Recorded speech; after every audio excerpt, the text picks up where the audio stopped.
Congratulations to the WNBA.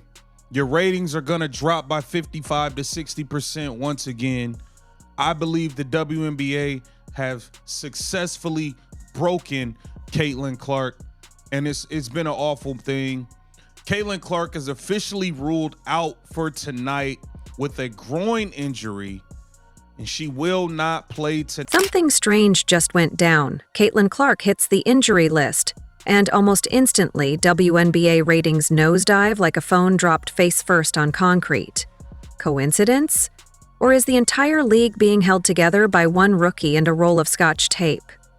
ESPN is panicking, Kathy Engelbert's typing up crisis plans, and a team of league marketers is probably frantically searching how to legally duplicate a superstar. If this trend keeps trending, don't be shocked if the WNBA starts scouting prom queens with a jump shot. Let's break down the chaos unfolding before our eyes. Now, we know last night the Indiana Fever faced off against Paige Bueckers and the Dallas Wings. Now, a lot of people is criticizing the WNBA referees yet again after another matchup because they felt as if Paige Bueckers actually had a special whistle. Now, I spoke about this last night, man, and people was definitely showing mixed reviews about it. But with all that being said, dog, we look like WNBA Commissioner Kathy has opened up about this situation a little bit and spoken about it. Now, I've been on Kathy Heine, bro, for a while now, going back to last year, addressing these WNBA referees. I've been one of the first content creators to break it all down, even letting you know how they pick them, how they find them, how much money they make. They only make like $100,000 a year, bro. The instant Caitlin Clark went down, grabbing her ankle, the gasp wasn't just from the crowd. It echoed all the way to WNBA headquarters. It wasn't just a player hitting the floor. It was every executive's worst nightmare in real time. Ticket sales hit a wall, viewership charts flipped upside down, and somewhere in a Connecticut control room, a panicked TV producer probably demolished a full tray of concession nachos, watching months of ratings projections evaporate before halftime. Now, I know a lot of us were expecting some sort of dip since Caitlin Clark has been out with injury, but I don't think all of us were expecting the entire viewership of the entire WNBA to be down. And this tweet from Christine Brennan really stuck out to me. She said one player gets injured and more than half the TV audience for the entire league disappears. Has any other athlete ever had that kind of impact on a sport? Golf without Tiger definitely dropped precipitously on occasion, but not like this. A truly remarkable sports story continued. Let's be real. Without Caitlin Clark, the WNBA isn't just limping, it's crawling across the hardwood with a torn ACL and zero ice in the cooler. The collapse wasn't gradual, it was immediate. The moment she was listed as questionable, those packed electric arenas turned into echo chambers. You could hear a pin drop, if it wasn't drowned out by the sound of TV execs ripping up ad contracts. Sure, the league tried to stay calm. The WNBA is bigger than one player, they insisted. But deep down, everyone knew the truth. She is the show. Wait a minute. Correct me if I'm wrong here. I thought the mainstream media told me that AJ Wilson was a huge star. Isn't that the prevailing narrative throughout the media? They want to share the credit. They claim Angel Reese and AJ Wilson are the reason that people are watching pretend basketball. Now, sure, they give some credit to Caitlin Clark, but the media prefers to share the credit. That's like saying the Titanic was more than just a ship. Technically true, but we all know how that story ends. You could almost hear the broadcast crews folding up their tripods and muttering, "So, is it too late to book a flight to Iowa?"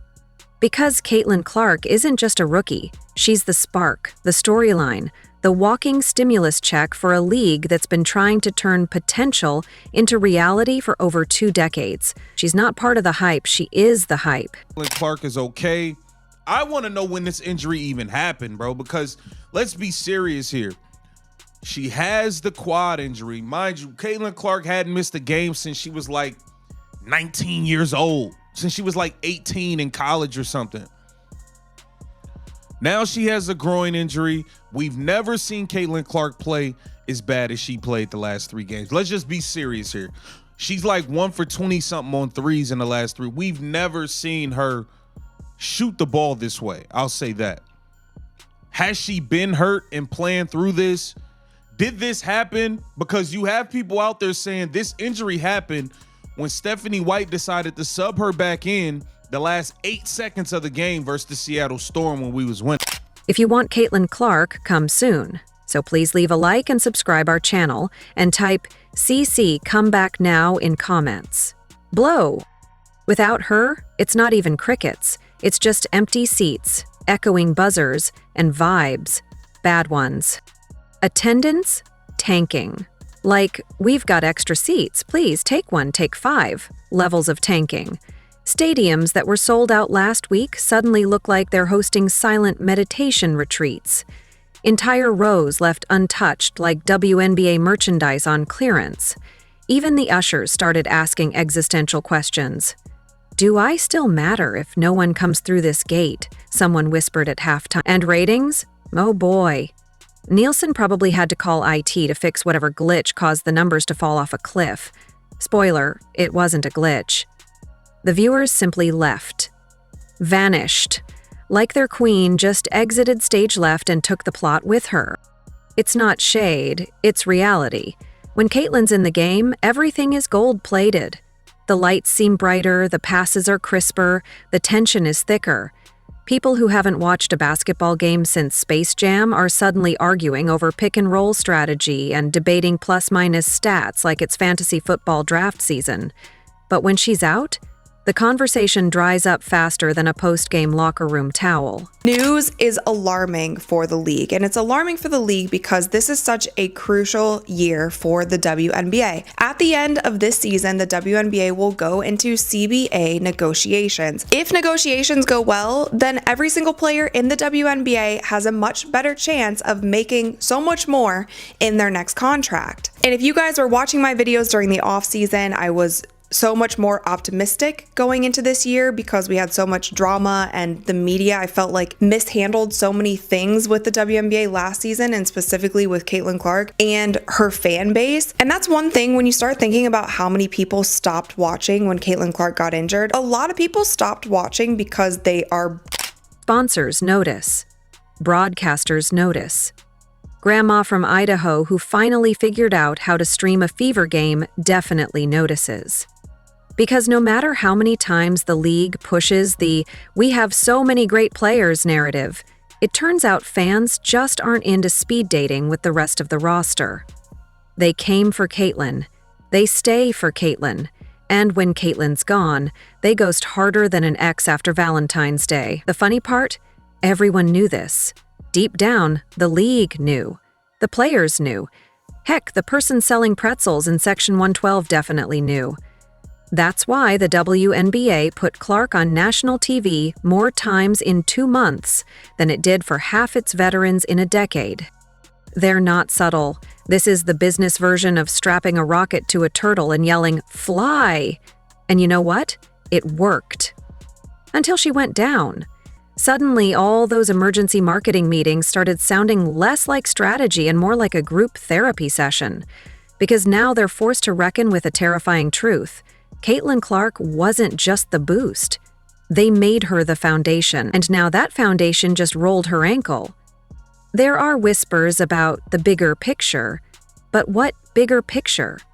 The one without fans? The one where game highlights get fewer views than a cat video from 2012? No disrespect to the rest of the league, but the brutal reality is this. Without Clark, it's like trying to sell front row seats to a spelling bee held in an abandoned warehouse. People might wish it well, but they're not showing up. In the case, the numbers tell a different story. The media can claim all they want. People are watching the WNBA to see AJ Wilson. They can claim that people are watching pretend basketball to see Angel Reese airball wide open shots. Check this one out. This is the first shot of the game, and Angel Reese hits nothing but air. This level of quality entertainment, it can only be found in the WNBA dump. Like I tell you guys all the time, no one cares about Angel Reese. They damn sure don't care about watching AJ Wilson. And that's the part no one really wants to say out loud. That Clark isn't just a draw. She's the draw. She's the gravitational pull keeping the entire WNBA solar system from floating off into irrelevance. The numbers don't lie. The attendance charts don't lie. The cameras frantically panning to her on the bench while the game is still going on don't lie either. Even the other teams feel it. They're not just playing against the Fever. They're auditioning for Clark's co-star slot. You can see it in how they step up their game, tighten their defense, maybe throw a little extra flair on a fast break, all in the hope that maybe, just maybe, the highlight reel gods will clip it beside a Caitlin turnover and give them a sliver of attention. But when she's sidelined, that energy evaporates.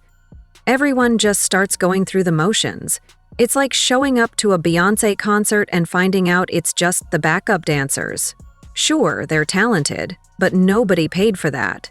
And let's not forget the merch apocalypse. Sales dropped so fast, the printers probably asked if the system crashed. Fever jerseys that were flying off the shelves are now being folded politely, waiting for a miracle. The official league store might as well put up a sign, "Back in business when Clark is." All of this would almost be funny if it weren't so absurd. One player has become the single thread holding an entire league's momentum together. And everyone's walking around pretending this is normal? It's not normal. It's not sustainable. It's also not surprising. Well, we all knew that with Caitlin Clark's injury, viewership was going to drop, but it was really just a question of how much. Nielsen came out with numbers today that on nationally televised games, viewership of Indiana Fever games has dropped 53%, and viewership on all nationally televised league games has dropped 55%. Because the WNBA didn't just ride the Clark wave, they built a roller coaster on it. And now that the ride's stalled, everyone's just stuck at the top of the loop with no seatbelts and a whole lot of regret. Of course, the league will spin it. They'll talk about the journey and growing pains and how every team brings value. But deep down, they're refreshing injury reports like high schoolers checking exam results. Everyone's rooting for Caitlin's speedy recovery, not just because they care, but because they need her, desperately. Meanwhile, the fans are catching on. It's like trying to make fetch happen again, and we all know how that ends. The irony? Clark didn't ask for any of this. She just showed up and started hitting logo threes like it was a layup line. The league chose her, branded her, put her face on every billboard, clipped her into every promo, and then acted shocked when she became the sole reason people tuned in. Now they're scrambling for a plan B. But, surprise, there is no plan B. It's part of the reason why I believe Caitlin Clark is hurt and dealing with these injuries. They keep letting her get hacked, hit, basically UFC fought on a basketball court. And with all that being said, let's head on over to X to look and see what has come out. Now, man, just like I told y'all, bro, there has been a lot of stuff going on all season long dealing with these WNBA referees. And it's just unfortunate, man, that this is the case because now Caitlin Clark is dealing with yet another injury. So here we are, one rolled ankle away from broadcast purgatory, with execs praying to the basketball gods for ligaments of steel. The WNBA wanted a star, and they got a supernova. But when you stare at the sun too long, everything else starts looking dim by comparison. The truth's right there, written in every empty seat and every muted highlight reel. No Caitlin, no crowd, no buzz, no pulse. And if that doesn't wake the league up, nothing will. And yet, somehow, through all this chaos, the one person who should be losing sleep, the one who should be sending hourly fruit baskets to Caitlin's recovery room, is walking around like everything's fine. The numbers are crumbling like stale cookies, and she's still doubling down on whatever corporate hallucination she's got going on. Because let's be real, Kathy doesn't get it. Or worse, maybe she does get it and still doesn't care. She's been treating Caitlin like just another name on a roster sheet when in reality, Clark is the reason half the country can now correctly spell Aaliyah or Kelsey without Googling. The math isn't hard. Ratings up with Caitlin, good. Ratings crash without Caitlin, disaster. Caitlin Clark is out. Injured again. Unfortunate reality when you bring players back too fast. Other things can get injured. You can overcompensate. You have a quad injury in camp. You bring her back too soon. She gets a quad injury a few games in. You bring her back too soon again. You can clearly see there's something wrong with her on the court. She has no lift. She has no shot trajectory. She has no burst. She can't get by anybody. Even for her being a poor defender, she looked like a parked car on defense, worse than. But Kathy's been too busy perfecting her blank stare at post-game interviews to notice the WNBA's golden goose is getting plucked, repeatedly. And the refs? Oh, let's not pretend they're innocent bystanders in this mess. If anything, they've been complicit in turning Caitlin's rookie season into an extreme sport. There's letting them play, and then there's allowing open season on a player's spine. Guess which one we've been watching? Every game, Caitlin ends up on the floor like she's trying to start a new TikTok dance trend. While the referees just shrug like, wasn't me. If the officials had done even a fraction of their job, Caitlin might still be lighting up the court instead of sitting in a compression boot with ice packs and trauma. Players have been targeting her all season like there's a bounty on her ankles, and no one, not one single person in charge, bothered to intervene. Not a fine, not a warning, just silence. No league-wide memo saying, hey, maybe don't body slam our top talent. Just that same vacant corporate energy like she's reading from a PowerPoint designed by ChatGPT, and denial. It's baffling. Caitlin Clark is the literal reason this league is even in the conversation. She is the moment, the only headline that consistently cuts through. And Kathy's grand plan appears to be neglect, sabotage, spiritual indifference? Hard to tell. Guys, today the WNBA without Caitlin Clark remains an attraction that not many people want to watch. Remains a product that the vast majority of sports fans don't care for at all. The Caitlin Clark games, 3.2 versus the Sky, 2.7 versus Liberty. The Caitlin Clark games still are performing at a nice rate, but everything else dropped right off. Meanwhile, the numbers don't lie, and they certainly don't sugarcoat. Since Caitlin's injury, viewership hasn't just dipped. It's been free-falling, like it was shoved off a cliff by bad officiating and executive apathy. Ratings have nosedived faster than an influencer's career after a bad tweet. And ticket sales? Let's just say the ticketing app barely needs to be refreshed. The same seats that were going for triple digits last week are now being given away with the purchase of a large soda. But sure, let's pretend none of that has to do with Caitlin. The league can keep pushing the "we're more than one player" fairy tale, but reality keeps throwing elbows. And unlike Caitlin, reality never gets a whistle. Because, here's the bitter pill, the fans know. They've seen the replays, the clips, the blatant non-calls. They've watched her get hip-checked into next week while the refs casually examine their shoelaces. They know that if Clark had been protected like the league's crown jewel instead of tossed into a demolition derby every night, she'd still be dazzling us on court. And the WNBA wouldn't be scrambling to duct tape its momentum back together. Yeah, late last night. I think it's very much a day-to-day thing, how she responds to treatment. I stay in my lane and let our strength and conditioning and our physical, our AT staff do what they do best. But yeah, I found out late last night, and then we'll treat it day to day. Back to back, a factor at all with that? I mean, I don't know that it's a factor from a physical standpoint, from an athletic training standpoint. Certainly in my mind, it is. But at the same time, she's shown that she's tough and she's a quick healer. So. And let's talk about appreciation, or the glaring lack thereof. Because when you're the engine driving an entire league's renaissance, you'd think the person in charge would at least pretend to value you. But Kathy treats Caitlin like a mildly useful intern who once made a decent coffee run. No extra security, no formal apology for the non-calls, no public acknowledgement of her importance. Aside from the occasional press release where her name is buried under 5 layers of bland, meanwhile, the league's veterans are out here acting like Caitlyn's mere existence is a personal insult. And the fans know it. Every time she gets mistreated, ignored, or left unprotected, the fans respond with their eyes, their clicks, and their wallets. Because if the league won't protect her, why should fans protect the league?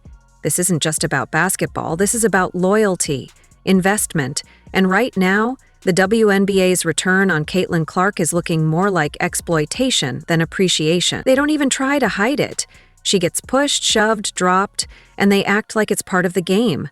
But the moment someone breathes too close to a veteran, suddenly it's a flagrant. The double standard is so glaring it practically glows in the dark. You'd think someone at the top would connect the dots, that maybe, just maybe, protecting your superstar might be good for business. It was a couple of years, similar style to Caitlin Clark's play, and get her into the over the hump of the trials and tribulations of being in a professional league. Caitlin Clark is out. I did that video earlier, of course. She is out tonight. We really don't know how long she's going to be out. There is a video that surfaced that some people are claiming that's where she got hurt. But I will contend and I will die on this hill that she has been hurt for as long as this 3-point streak, the struggling streak. Look, guys.